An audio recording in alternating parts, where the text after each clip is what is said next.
Et donc maintenant, on va passer au micro-environnement. Donc le micro-environnement, on l'a dit, c'était finalement l'étude de l'entreprise, enfin de l'influence que peut avoir l'entreprise de manière plus directe, plus immédiate, donc plus petite. C'est ça, c'est proche, immédiat de l'entreprise. On va toucher vraiment à notre première écorce, j'ai envie de dire, de tout ce qui se passe en interne.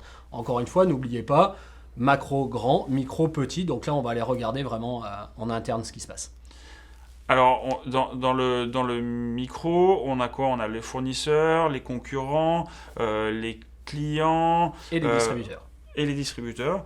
Alors, pourquoi finalement c'est intéressant d'aller réfléchir quelle va être l'influence de nos fournisseurs enfin, Eh ben, comment... en fait, c'est ça l'idée dans notre micro-environnement, c'est que ça soit les clients, les fournisseurs, les distributeurs, les concurrents, vont avoir un impact direct au fond sur ce qui va se passer pour nous en termes de stratégie et en termes de comment on pilote l'entreprise, comment on s'adapte à ce qu'il y a tout autour de nous. Et donc du coup, on va bien se rendre compte que les fournisseurs vont avoir un impact complètement direct. Si votre fournisseur vous fournit en temps et en heure, vous fournit la bonne marchandise, vous fournit la bonne qualité, ou ne vous fournit pas en temps et en heure, ne vous fournit pas la bonne qualité et pas la bonne marchandise, ça a un impact qui est considérable. Donc du coup, on s'aperçoit qu'on va faire très très attention à ça.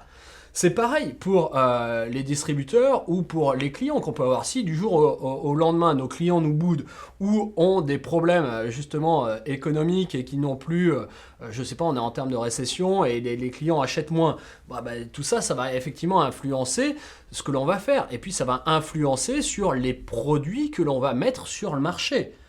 Donc du coup, tout ça est étudié de près et on va faire très très attention à ce micro-environnement parce qu'il va vraiment...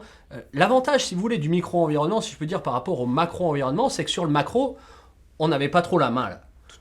On n'avait pas trop la possibilité de faire changer les choses. Au niveau technologique, ça va tellement vite qu'on n'a pas la capacité, à part si vous appelez Facebook ou Google. Mais pour les 99,9% des entreprises, elles vont plutôt voir ce qui se passe et puis prendre, mais elles ne vont pas créer.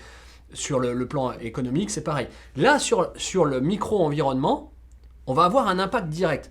Je peux décider très rapidement de changer un produit, de changer la matière d'un produit. Je peux décider très rapidement de changer le prix d'un produit, de changer la distribution d'un produit. Donc du coup, ça va être hyper important pour pouvoir piloter, quoi. Et puis aussi finalement de choisir aussi nos clients. Si on veut des clients plutôt, si on veut toucher tout le monde, si on veut toucher plutôt une clientèle professionnelle, une clientèle particulière, on peut choisir justement après de créer des produits plus ou moins haut de gamme, plus ou moins ou des services, hein, bien sûr, parce qu'on peut aussi proposer des services. Donc finalement, effectivement, ça va être, enfin, l'avantage c'est qu'on va pouvoir choisir. Alors choisir sauf bien sûr nos concurrents, mais on va pouvoir choisir justement d'aller les concurrencer ou de ne pas les concurrencer. On verra dans les stratégies d'entreprise, comme on a dans des entreprises qui se mettent sur des marchés de niche. Enfin bon, on parlera de tout ça de manière plus détaillée dans plusieurs cours, puisque les fournisseurs, on les étudiera dans la Notamment partie en marketing aussi, en et en 4P. achat. Et en achat. Selon effectivement si votre formation. Donc maintenant, je propose qu'on aille voir un petit peu comment ça se passe et justement comment les entreprises font un petit peu tout ça. Ok.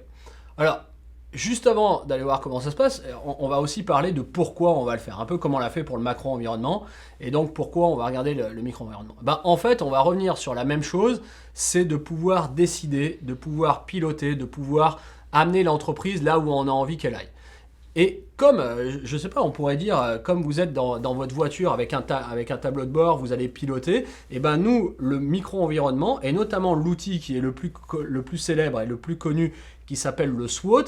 Alors SWOT, pour vous qui écoutez cette vidéo, ça veut dire Strengthen, Weakness, Opportunity, Suite. Alors si vous le fais en français, ce sera peut-être plus simple, ça sera FFOM. Force, faiblesse, opportunité, menace. Et donc on voit que sur force et faiblesse, ça nous touche directement. Quelles sont nos forces, quelles sont nos faiblesses? À titre personnel, presque on pourrait le dire, tiens, si on était en ressources humaines par exemple, quelles sont les forces ou les faiblesses d'un candidat?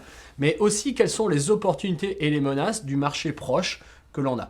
Donc du coup, l'entreprise va utiliser cet outil qui s'appelle le SWOT, donc FFOM, force, faiblesse, opportunité, menace, pour pouvoir construire ses futures stratégies. Ok, et oui, effectivement, il faut il faut justement utiliser cette matrice, on le verra de toute manière dans des études de cas, pour détecter un petit peu et prendre des décisions. Effectivement, on le dit depuis le début, encore une fois, on vous parle de plusieurs outils depuis le début. Justement, c'est parce qu'il faut utiliser ces outils-là pour finalement orienter notre réflexion et notre analyse. Donc on le verra dans les études de cas. Et donc maintenant, finalement, on va pouvoir voir la suite. Et donc je vous propose d'aller voir la suite dès à présent.